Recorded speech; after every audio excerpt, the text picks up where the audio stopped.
ഈ പുഴയും കടന്നിലാണെങ്കിൽ നമ്മുടെ നിവിനെ മനസ്സിൽ കൊണ്ട് നടക്കാനായിട്ട് യമുന പോകുന്ന അല്ലെങ്കിൽ ഒരുങ്ങുന്ന ഒരു കാഴ്ചയാണ് പ്രേക്ഷകരെ, പ്രിയ കൂട്ടുകാരെ, നമുക്ക് കാണാനായിട്ട് സാധിക്കുക.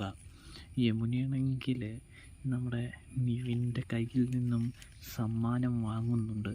സത്യം പറഞ്ഞാൽ നിവിനത് ആ മനസ്സുകൊണ്ട് കൊടുക്കുന്നല്ല, തൻ്റെ സഹോദരൻ ചെയ്ത തെറ്റിന് മാപ്പ് ചോദിച്ചുകൊണ്ട് കൊടുക്കുന്നതാണ് എന്ന് കാണാനായിട്ട് സാധിക്കുന്നുണ്ട്.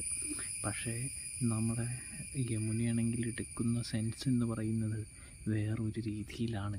അതിലേക്ക് കൂട്ടുകാരി കുറച്ച് കുത്തിവെച്ച് കൊടുക്കുമ്പോൾ നമ്മുടെ നിവിന് തന്നെ ഇഷ്ടമാണെന്ന്